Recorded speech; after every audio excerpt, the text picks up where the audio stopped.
সুপ্রিয় শ্রোতা, গল্প পাঠের আসর চ্যানেলে শুনতে যাচ্ছেন হুমায়ুন আহমেদ রচিত জোছনা ও জননীর গল্প উপন্যাসটির ২৫তম পর্ব। আমি ওয়ারা কারিম, সাথে থাকুন। ফজরের নামাজ সময় মতো পড়তে পারেননি। এ জাতীয় দুর্ঘটনা ইরতাজউদ্দিনের দীর্ঘ জীবনে কখনো ঘটেনি।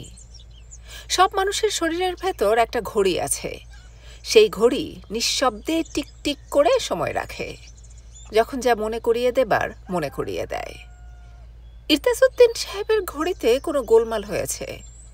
ফজরের নামাজের ওয়াক্তে তার ঘুম ভাঙল না। যখন ঘুম ভাঙল তখন বেশ বেলা হয়েছে। পায়ের কাছে রোদ ঝলমল করছে। লজ্জা ও অনুশোচনার তার সীমা রইল না। কি ভয়ঙ্কর কথা! ফজরের নামাজ ছাড়া তার দিন শুরু হতে যাচ্ছে। গত রাতে ঘুমোতে যেতে অনেক দেরি হয়েছিল। এই কারণেই কি ভোরে ঘুম ভাঙেনি? এটা কোনো যুক্তি না। মানুষ একটা ভুল করলে ভুলের পক্ষে একের পর এক যুক্তি দাঁড় করায়। এটা ঠিক না। ভুলকে ভুল হিসেবে স্বীকার করে নেয়াই ভালো। ইরতাজউদ্দিন মন খারাপ করে অজু করলেন, নামাজ পড়লেন। নামাজের সময় পার হয়ে যাবার পরেও তাকে কাজা পড়তে হলো না, কারণ আমাদের নবী করিম একবার অতিরিক্ত ঘুমের কারণে ফজরের নামাজ সময় মতো পড়তে পারেননি। তার প্রতি সম্মান দেখানোর জন্যেই এই বিশেষ ব্যবস্থা। ফজরের নামাজ কাজা ছাড়াই দুপুর পর্যন্ত পড়া যাবে। জায়নামাজে দাঁড়িয়ে ইরতাজউদ্দিনের মনে হলো, কি অসাধারণ মানুষ ছিলেন আমাদের নবী। তার প্রতিটি কাজ, প্রতিটি কর্ম কতটা শ্রদ্ধা, কতটা ভালোবাসার সঙ্গে স্মরণ করা হয়। ইরতাজউদ্দিন নিজেকে শাস্তি দেবার জন্যে সকালে নাস্তা খেলেন না। স্কুলের দিকে রওনা হলেন ঠিক 9:30টায়। স্কুলে পৌঁছতে 15 মিনিট লাগে। তারপরেও হাতে থাকে 15 মিনিট। ক্লাস শুরু হয় 10টায়। এখন অবশ্যই কোনো ক্লাস হচ্ছে না। ছাত্ররা আসছে না। স্কুল বন্ধ থাকবে না খোলা থাকবে এ ধরনের কোনো সরকারি ঘোষণাও নেই। কিছু শিক্ষক আসেন, কমন রুমে বসে কিছুক্ষণ গল্পগুজব করে যে যার বাড়িতে চলে যান। গল্পগুজবের একমাত্র বিষয় দেশের কি হচ্ছে। শিক্ষকদের প্রায় সবাইকেই দেখা যায় আনন্দিত ভঙ্গিতে আলোচনায় অংশ নিচ্ছেন। পাকিস্তানি মিলিটারি যে ভয়াবহ জিনিস, এ ব্যাপারে তারা অতি দ্রুত ঐক্যমত্যে পৌঁছেন। কোনো এক বিচিত্র কারণে পাকিস্তানি মিলিটারির শৌর্য বীর্যের কথা বলতে এদের ভালো লাগে। শুনেছেন নাকি? সব তো একেবারে শোয়ায় ফেলেছে। যেদিকে যাচ্ছে একেবারে শ্মশান বানিয়ে যাচ্ছে। জ্বালা পোড়া বলে এত যে লাফালাফি ঝাপাঝাপি, এক ধাক্কায় শেষ। পাকিস্তানি মিলিটারি কি জিনিস যে জানে সে জানে। এদের মধ্যে কিছু আছে যাদের এরা অন্ধকারে চেইন দিয়ে বেঁধে রাখে। সাক্ষাৎ আজরাইল, দরকারের সময় ছাড়ে, তখন আর কোনো উপায় থাকে না। এদের এখনো ছাড়ে নাই। ইন্ডিয়ার সঙ্গে যুদ্ধ লাগলে ছাড়বে, তার আগে ছাড়ার দরকার নাই। দয়া মায়া বলে এক বস্তু এদের মধ্যে নাই। এরা হলো ধরো তক্তা মারো পেরেক টাইপ। তক্তা একবার ধরলে পেরেক মেরে ছেড়ে দিবে। পেরেক মারতে মারতে আসছে। পেরেক মেরে বাঙালি সিধা করে দেবে। বাঙালি ভেবেছিল সিংহের সঙ্গে সাপ লুডু খেলবে। সিংহ সাপ লুডু খেলে না। মিলিটারি বিষয়ক আলাপ আলোচনার শেষে ঝালমুড়ি দিয়ে চা খাওয়া হয়। আগে পত্রিকা নিয়ে টানাটানি করা হতো। এখন পত্রিকা আসছে না বলে সেই পর্বও হয় না। অঙ্ক স্যার সগিরউদ্দিন 1-2 দান দাবা খেলেন স্কুলের ইংরেজি স্যার কালীপদবাবুর সঙ্গে। কালীপদবাবু তুখোড় খেলোয়াড়, কাজেই প্রতিবারই তিনি হারেন এবং হেরে কিছু চিল্লাচিল্লি করেন। এই হলো এখনকার স্কুলের রুটিন। রুটিনের তেমন কোনো হেরফের হয় না। উত্তেজনাহীন জীবনে মিলিটারি আসছে, এই একমাত্র উত্তেজনা। এই নিয়ে কথা বলতেও তাদের ভালো লাগে। এতেও কিছুটা উত্তেজনা পাওয়া যায়, খারাপ ধরনের উত্তেজনা। তাতেই বা ক্ষতি কি? মিলিটারি নীলগঞ্জে কবে নাগাদ আসবে? দেরি নাই, আসলো বলে। ময়মনসিংহে চলে এসেছে, যে কোনো দিন নীলগঞ্জে চলে আসবে। খবর দিয়ে তো আসবে না। হঠাৎ শুনবেন আজদাহা উপস্থিত, মেশিন গানের ট্যাট ট্যাট ট্যাট ট্যাট গুলি। ভয়ের কথা কি বলেন? ভয়ের কথা তো বটে। এরা সাক্ষাৎ আজরাইল। মুখের কথার আগেই গুল্লি। হিন্দু হলে ছাড়ার নাই। হিন্দু মুসলমান বোঝে কিভাবে? কাপড় খুলে খতনা দেখে, তারপর 4 কলেমা জিজ্ঞেস করে, কলেমায় 19-20 হয়েছে কি গুল্লি? 4 কলেমা তো আমি নিজেও জানি না। মুখস্থ করেন, তাড়াতাড়ি মুখস্থ করেন। মিলিটারি এসে পড়লে আর মুখস্থ করার সময় পাবেন না। ময়মনসিংহের এডিসির যে দশা হয়েছে সেই দশা হবে। ওনার কি হয়েছিল? 4 কলেমা জিজ্ঞেস করেছিল। কলেমা তৈয়ব ঠিকঠাক বলেছে। কলেমা শাহাদাতে গিয়ে বেড়াছাড়া করলো। তখন জিজ্ঞেস করলো ভেতরের নামাজের নিয়ত। পারল না। সঙ্গে সঙ্গে গাঙ্গানের পাড়ে নিয়ে দুম দুম করে 2 গুল্লি। ভেতরের নামাজের নিয়ত জিজ্ঞেস করে? সব জিজ্ঞেস করে। পাকিস্তানি মিলিটারি ধর্মের ব্যাপারে খুব শক্ত। বিপদের কথা। বিপদ মানে বিপদ, মহা বিপদ। রোজ কেয়ামত বলতে পারেন। বিপদের আশঙ্কায় কাউকে তেমন চিন্তিত মনে হয় না। নীলগঞ্জ গ্রামে রৌদ্রোজ্জ্বল দিন। ঝকঝক করছে এপ্রিলের নীল আকাশ। খেতে খামারে কাজকর্ম হচ্ছে। চিন্তিত হবার কি আছে? শহরে ঝামেলা হচ্ছে। শহরে ঝামেলা হয়েই থাকে। শহরের ঝামেলা গ্রামকে স্পর্শ করে না। রাজা আসে, রাজা যায়, এ তো বরাবরের নিয়ম। রাজা বদলের ছোঁয়া শরীরে না লাগলেই হলো। লাগবে না বলাই বাহুল্য। বড় বড় আন্দোলন শহরে শুরু হয়ে শহরেই শেষ হয়, গ্রাম পর্যন্ত আসে না। ইরতাজউদ্দিন স্কুলে এসে দেখলেন স্কুলের শিক্ষকরা সবাই চলে গেছেন। জোর গুজব মিলিটারিরা ময়মনসিংহ থেকে ছড়িয়ে পড়তে শুরু করেছে। একটা বড় দল গেছে হালুয়াঘাট, যে কোনো সময় নীলগঞ্জে চলে আসতে পারে। স্কুলে আছেন হেডমাস্টার সাহেব। ছাত্র থাকুক না থাকুক, তিনি 10টা 5টায় স্কুলে হাজির থাকেন। সগির সাহেব এবং কালীপদ বাবুও আছেন। সগির সাহেব দাবা খেলছিলেন, আজ তিনি ভালো খেলছেন। কালীপদ বাবু সুবিধা করতে পারছে না, তার মন্ত্রী আটকা পড়ে গেছে। মন্ত্রী খোয়ানো ছাড়া কালীপদ বাবুর সামনে কোনো বিকল্প নেই। অঙ্ক স্যারের মুখ ভর্তি হাসি, আনন্দ তিনি চেপে রাখতে পারছেন না। ইরতাজউদ্দিনকে দেখে অঙ্ক স্যার আনন্দিত গলায় বললেন, নীলগঞ্জে মিলিটারি চলে আসতেছে, শুনেছেন নাকি? ইরতাজউদ্দিন বললেন, তাই নাকি? হেড স্যারের কাছে যান, ওনার কাছে লেটেস্ট সংবাদ আছে। মিলিটারি আসছে এরকম খবর পাঠিয়েছে? আরে না, এরা কি খোঁজ খবর দিয়ে আসে? হুট করে চলে আসবে, এসেই রাজা আটক করে ফেলবে। সরাসরি গজের আক্রমণ। হাসতেছেন কেন? মিলিটারি আসা কি কোনো আনন্দের বিষয়? আমাদের জন্য সমান। আমরা আমেও নাই, ছালাতেও নাই। দেশ শান্ত হলেই খুশি। ছাত্র পড়াবো, বেতন পাবো, আর কি। ইরতাজউদ্দিন হেডমাস্টার সাহেবের ঘরের দিকে রওনা হলেন। সগির সাহেব দাবার বোর্ডের উপর ঝুঁকে পড়লেন। ইচ্ছা করলে তিনি মন্ত্রীটা খেতে পারেন, খেতে ইচ্ছা করছে না। আটকা থাকুক, ধীরে সুস্থে খাবেন। খাদ্য তো আর পালিয়ে যাচ্ছে না। তিনি গজের চাল দিলেন, তেমন চিন্তা ভাবনা করে দিলেন না। বিপক্ষের মন্ত্রী আটকা পড়ে আছে, এখন এত চিন্তা ভাবনার কিছু নেই। হেডমাস্টার মনসুর সাহেব মাথা নিচু করে কি যেন লিখছিলেন। ইরতাজউদ্দিনকে দেখে মাথা তুললেন। ইরতাজউদ্দিন বললেন, আপনার কি হয়েছে? মনসুর সাহেব জবাব দিলেন না। নিজের ব্যক্তিগত ব্যাপার নিয়ে তিনি কথা বলতে চান না, তার ভালো লাগে না। গত 3 রাত ধরে তার ঘুম হচ্ছে না। তিনি তার স্ত্রীকে নিয়ে এসেছেন। স্বামী আশেপাশে থাকলে মহিলা অনেকটা সুস্থ থাকেন, এবার তার ব্যতিক্রম দেখা যাচ্ছে। এখন তিনি স্বামীকে চিনতে পারছেন না। এক রাতে তিনি স্বামীকে ঘরে ঢুকতে দেখে চিৎকার করে উঠলেন, হেই, তুমি কে? তুমি ঘরে ঢুকলা কেন? খবরদার, খবরদার! মনসুর সাহেব বললেন, আসিয়া, আমাকে চিনতে পারছো না? আমি আমি খবরদার, আমি করবা না, খবরদার! হেডমাস্টার সাহেব রাতে আলাদা ঘরে ঘুমান। আসিয়াকে তালা বন্ধ করে রাখতে হয়। ছাড়া পেলে তিনি একা একা নদীর পাড়ে চলে যান। ইরতাজউদ্দিন বললেন, মিলিটারি নাকি আসছে। মনসুর সাহেব হাতের কলম নামিয়ে রাখতে রাখতে বললেন, আসবে তো বটেই।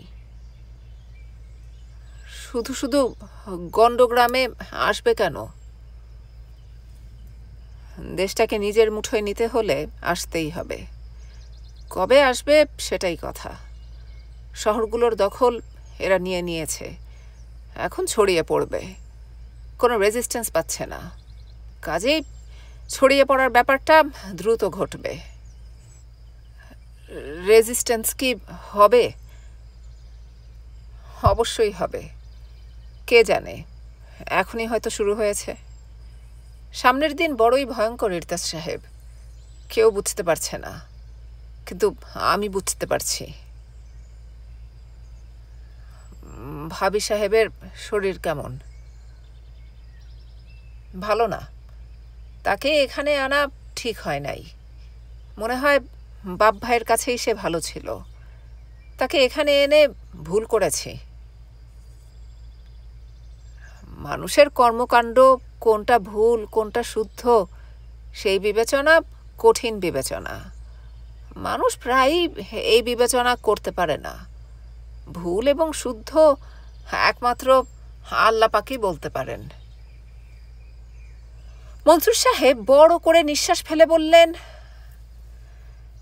আপনার মতো আল্লাহ ভক্ত মানুষদের একটা সুবিধা আছে, সব দায় দায়িত্ব আল্লাহর উপর ফেলে দিয়ে নিশ্চিন্ত হয়ে বাস করতে পারেন।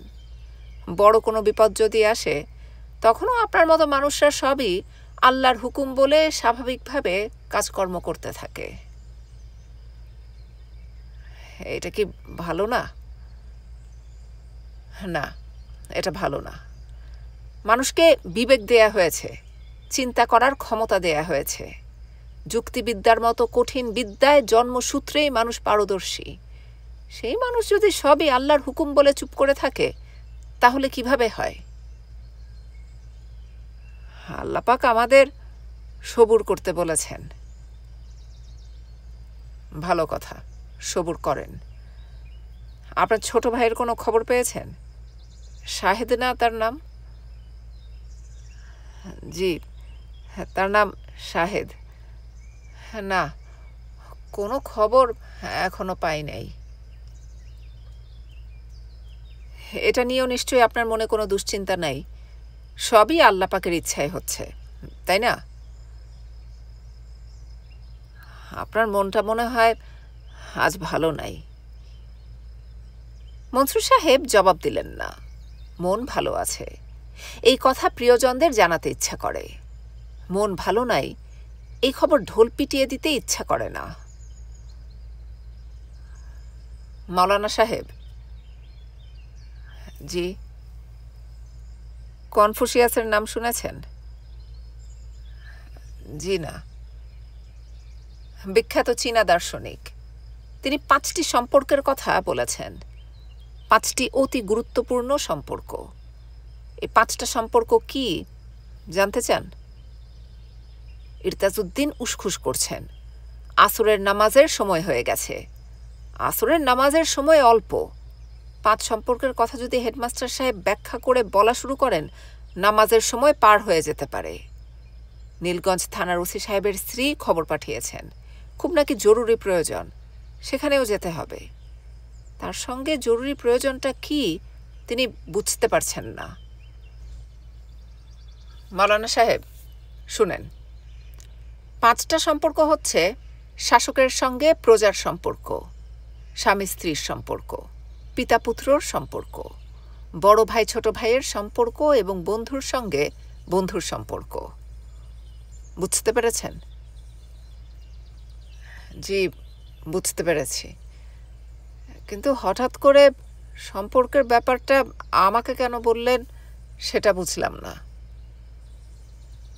আপনাকে বললাম কারণ 5টা সম্পর্কের কোনোটাই আমার সঙ্গে সম্পর্কিত না। পাকিস্তানি শাসকের সঙ্গে প্রজা হিসেবে আমার কোনো সম্পর্ক নাই, স্ত্রীর সঙ্গে সম্পর্ক নাই, আমার কোনো ছেলে নাই যে পিতা পুত্রের সম্পর্ক হবে, আমার কোনো ভাই নাই, বন্ধুও নাই। ইরতাজউদ্দিন শান্ত গলায় বললেন, বন্ধু কি নাই?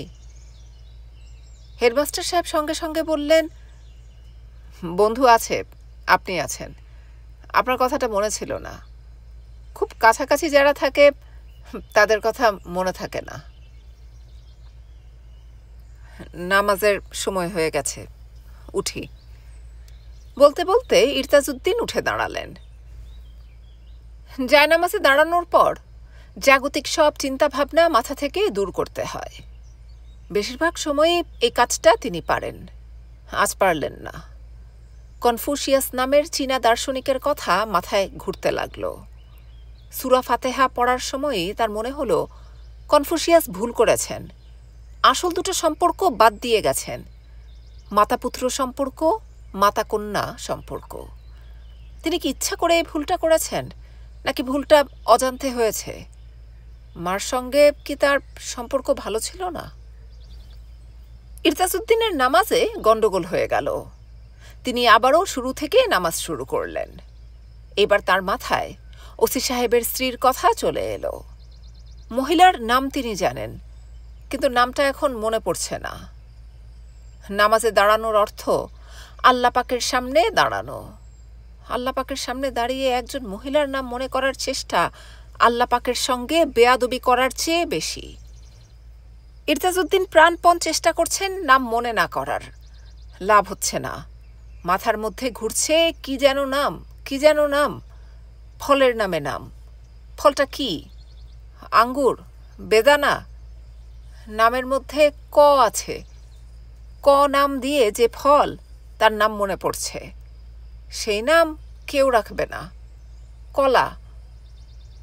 তাহলে নামটা কি? এদিকে সগীর সাহেবও খুব হইচই শুরু করেছেন। কালীপদ বাবুর মন্ত্রী খাওয়ার পরেও তিনি হেরে গেছেন। আসলে মন্ত্রী খেতে গিয়েই ভুলটা হয়েছে। মন্ত্রী ছিল টোপ, তিনি বোকার মতো টোপ গিলেছেন। টোপ গিলে ফেঁসে গেছেন। সগীর সাহেব চেঁচাচ্ছেন, আপনি যা করেছেন তার নাম ভাওতাবাজি। ভাওতাবাজি কোনো খেলা না। কালীপদ বাবু বললেন, ভাওতাবাজি কি করলাম? ভাওতাবাজি কি করেছেন বুঝেন না? হিন্দু জাতটাই ভাওতাবাজির জাত। মিলিটারিতে ধরে ধরে ইয়ে কেটে মুসলমান বানাইয়ে দিচ্ছে, ভালো করছে। আপনার যন্ত্র কাটা দরকার। এটা কি রকম কথা? অতি সত্যি কথা। ভাওতাবাজির খেলা আমার সঙ্গে খেলবেন না, বুঝেছেন? আমার সঙ্গে যদি খেলতে চান স্ট্রেট খেলবেন। আমি তো খেলতে চাই না, আপনি জোর করে খেলতে বসান। আমি জোর করে খেলতে বসাই? অবশ্যই। আপনি যে শুধু ভাওতাবাজ তা না, আপনি মিথ্যাবাদী নাম্বার 1। আমি মিথ্যাবাদী? Shut up! চিৎকার করছেন কেন? আবার কথা বলে, শাট আপ মালাউন! ইরতাজউদ্দিন নামাজ শেষ করে কমন রুমে এসে দেখেন দুজনের ঝগড়া মিটমাট হয়ে গেছে। তারা আবারও দাবা খেলতে বসেছেন। কনফুসিয়াসের কথা হয়তোবা সত্যি। বন্ধুত্বের সম্পর্ক গুরুত্বপূর্ণ সম্পর্ক। ভাই এবং বোন পাওয়া যেমন ভাগ্যের ব্যাপার, বন্ধু পাওয়াও ভাগ্যের ব্যাপার। ওসি সাহেবের স্ত্রী ইরতাজউদ্দিনকে চমকে দিয়ে কদমবুসির জন্যে নিচু হল। ইরতাজউদ্দিন খুবই বিব্রত হলেন। ঠিক তখনই মেয়েটির নাম তার মনে পড়ল, কমলা। ইরতাজউদ্দিন বললেন, মাগো, মাথা নিচু করে সালাম করা ঠিক না। মানুষ একমাত্র আল্লাহ পাক ছাড়া আর কারো কাছে মাথা নিচু করবে না। এটাই আল্লাহ পাকের বিধান। এইসব বিধান আপনাদের মতো জ্ঞানীদের জন্যে, আমার মতো সাধারণদের জন্যে না। আমি একটা স্বপ্ন দেখেছি, স্বপ্নের বিষয়ে কথা বলার জন্যে আপনাকে ডেকেছি। স্বপ্নের তাফসির করার মতো যোগ্যতা আমার নাই। তারপরেও বলো শুনি, কি স্বপ্ন দেখেছ? স্বপ্নটা কখন দেখেছ? কমলা বলল, ভোর রাত্রে। স্বপ্ন দেখে ঘুম ভাঙার পরপরেই মোরগের বাক শুনেছি। স্বপ্নে দেখলাম বড় একটা মাঠ, মাঠ ভর্তি কাশফুল ফুটেছে। আমি মনের আনন্দে ছোটাছুটি করতেছি। একসময় ছোটাছুটি বন্ধ করে বিশ্রামের জন্যে বসলাম। তখন দেখি আমার শাড়ি ভর্তি হয়ে গেছে চোর কাঁটায়। আমি অবাক হয়ে ভাবতেছি, কাশবনে চোর কাঁটা আসলো কিভাবে? তারপর চোর কাঁটা বাছতে বসলাম। একটা চোর কাঁটা তুলি, সঙ্গে সঙ্গে সেই জায়গা থেকে এক ফোঁটা রক্ত পড়ে। দেখতে দেখতে শাড়ি ভর্তি হয়ে গেল রক্তে। এই হলো স্বপ্ন। স্বপ্ন দেখার পর খুব অস্থির লাগতেছে। ইরতাজউদ্দিন বললেন, স্বপ্ন দেখে অস্থির হওয়ার কিছু নাই। সন্তান সম্ভবা মায়েরা ভয়ের মধ্যে থাকে, সেই ভয় থেকে তারা দুঃস্বপ্ন দেখে।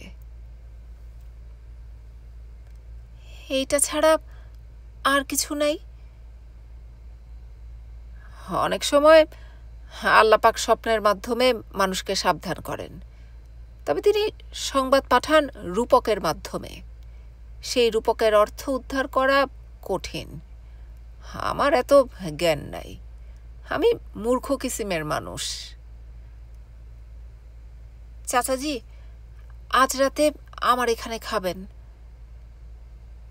মাগো, আজ বাদ থাকুক। জি না, আজ আপনি খাবেন।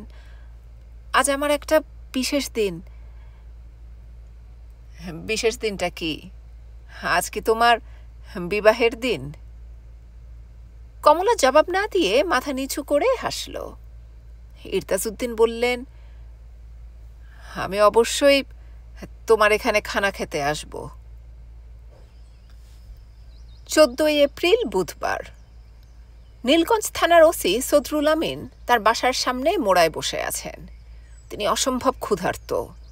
ক্ষুধার কথা বলতে পারছেন না, কারণ তার স্ত্রী প্রসব ব্যথায় সকাল থেকে ছটফট করছে। অবস্থা মোটেই ভালো না। প্রথম পোয়াতি, সমস্যা হবে জানা কথা। তবে এই পর্যায়ের হবে সদরুল আমিন বুঝতে পারেননি। বুঝতে পারলে স্ত্রীকে অবশ্যই তার বাপের বাড়িতে রেখে আসতেন। ডাক্তার কবিরাজ নিয়ে ছুটাছুটি যা করার তারাই করত। তিনি যথাসময়ে টেলিগ্রাম পেতেন, এ বয়, কংগ্রাচুলেশনস। তিনি মিষ্টি নিয়ে শ্বশুরবাড়িতে উপস্থিত হতেন। তা না করে বেকুবের মতো স্ত্রীকে নিজের কাছে রেখে দিয়েছেন। এখন ম্যাও সামলাতে পারছেন না। নান্দিনায় একজন MBBS ডাক্তার আছেন। তাকে আনতে গতকাল একজন কনস্টেবল পাঠিয়েছিলেন। ডাক্তার আসেনি, কনস্টেবলও আসেনি। সদরুল আমিনের ধারণা কনস্টেবল নান্দিনা না গিয়ে বাড়ি চলে গেছে। হুকুম বলে এখন আর কিছু অবশিষ্ট নেই। যে যার মতো কাজ করছে। থানায় 10 জন কনস্টেবল, একজন সেকেন্ড অফিসার এবং একজন জমাদার থাকার কথা। আছে মাত্র 4 জন। তারা কোনো ডিউটি করছে না, দিন রাত ঘুমোচ্ছে, আরামের ঘুম। থানার ওসিকে দেখে লাফ দিয়ে উঠে দাঁড়িয়ে স্যালুট করবে, তাও করছে না। বিছানায় পাশ ফিরে হাই তুলছে। থানা হাজতে 3টা ডাকাত আছে 15 দিন ধরে, হারুন মাঝি আর তার 2 সঙ্গী। এদের নিয়ে কি করা যায় তাও বুঝতে পারছেন না। হারুন মাঝি ভয়াবহ ডাকাত। দিনকাল ঠিক থাকলে হারুন মাঝিকে ধরার জন্যে পাকিস্তান পুলিশ মেডেল পেয়ে যেতেন। এখন যা পাচ্ছেন তার নাম যন্ত্রণা। এদের সদরে পাঠাতে পারছেন না, নিজের বাড়ি থেকে রান্না করে খাওয়াতে হচ্ছে। সবচেয়ে ভালো হতো যদি হারুন মাঝিকে ছেড়ে দিয়ে তিনি তার স্ত্রী নিয়ে শ্বশুরবাড়ি চলে যেতেন। দেশ ঠিকঠাক হলে আবার ফিরে আসা। দেশটা এখন কোন অবস্থায় আছে কিছুই বুঝতে পারছেন না। না পাকিস্তান, না বাংলাদেশ। এইভাবে তো মানুষ বাঁচতে পারে না। সম্পূর্ণ অরাজক অবস্থায় বাঁচে বনের পশু পাখি। তাদের থানা নেই, কোর্ট কাচারি নেই, মানুষের আছে। ওসি সাহেবের বাসা থানা কম্পাউন্ডের ভেতরে। থানা কম্পাউন্ডের ভেতরে বাইরের মহিলারা আসেন না। থানাকে ভয় ও সন্দেহের চোখে দেখা হয়। সদরুল আমিন সাহেবের ভাগ্য ভালো। 2 জন মহিলা এখন তার স্ত্রীর দেখাশোনা করছেন। একজন হলেন হাজী সাহেবের স্ত্রী, অন্যজন ধাই সতী। সতী এই অঞ্চলের এক্সপার্ট ধাই, তার উপর ভরসা করা যায়। হাজী সাহেবের স্ত্রী বয়স্ক মহিলা, এদের উপরও ভরসা করা যায়। বয়স্ক মহিলারা অভিজ্ঞতা দিয়ে অনেক সমস্যা সমাধান করতে পারেন। সদরুল আমিন তেমন ভরসা করতে পারছেন না। সকাল থেকে তার মনে কুডাক ডাকছে। মনে হচ্ছে ভয়ঙ্কর কিছু ঘটে যাবে। সেই ভয়ঙ্করটা কি স্ত্রীর মৃত্যু? এ চিন্তা মাথায় এলেই শরীর নেতিয়ে যাচ্ছে, গলা শুকিয়ে যাচ্ছে।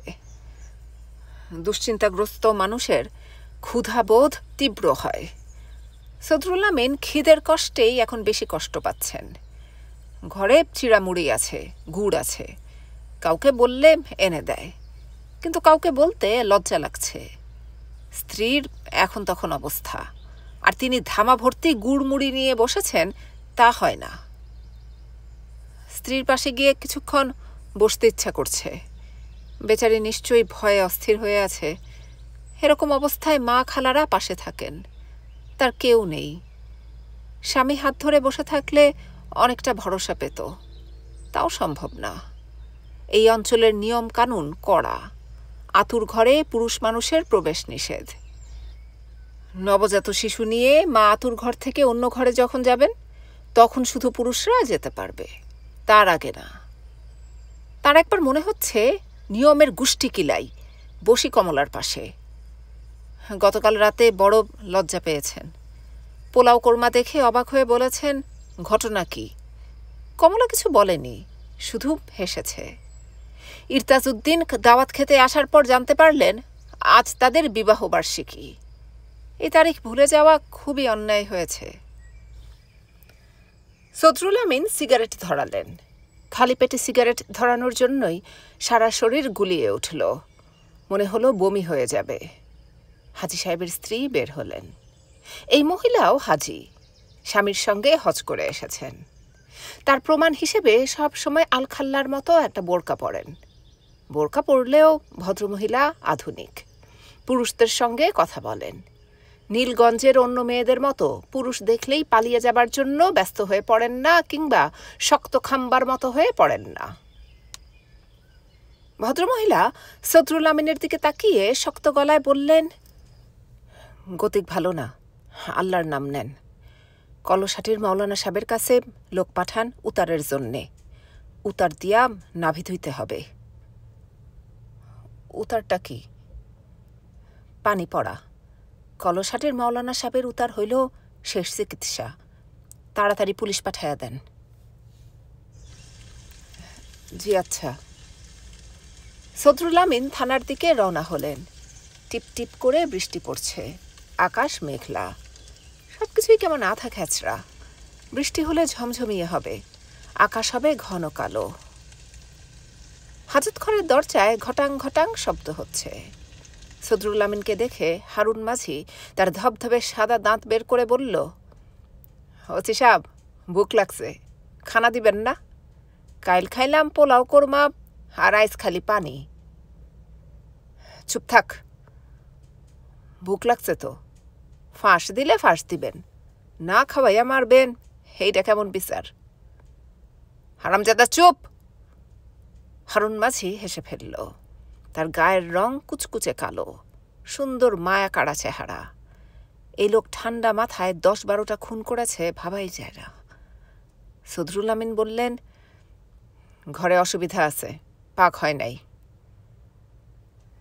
না খায়া থাকমু, চিড়ামুড়ির ব্যবস্থা করেন। চিড়ামুড়ির ব্যবস্থা অবশ্য করা যায়, সেটাই ভালো হয়। তিনি খানিকটা খেয়ে নেবেন। উতারের জন্যেও কাউকে পাঠাতে হবে। তিনি আশপাশে কোনো কনস্টেবল দেখলেন না। কি দিন ছিল আর কি হয়েছে! আগে 24 ঘন্টা সেন্ট্রি ডিউটি থাকত। ঘন্টায় ঘন্টায় ঘন্টি পিটে সময় জানানো হতো। গ্রামের মানুষ থানা ঘন্টি শুনে সময় বুঝত। আজ কিছুই নেই। সদরুল আমিন থানার বারান্দায় এসে দাঁড়ালেন। আর তখনই চোখে পড়ল 2টা জিপ আর 3টা ট্রাক আসছে। আস্তে আস্তে আসছে। রাস্তা ভালো না, দ্রুত আসার উপায়ও নেই। তার বুক ধক করে উঠল। মিলিটারি আসছে। ইয়া গাফুরুর রাহিম, মিলিটারি!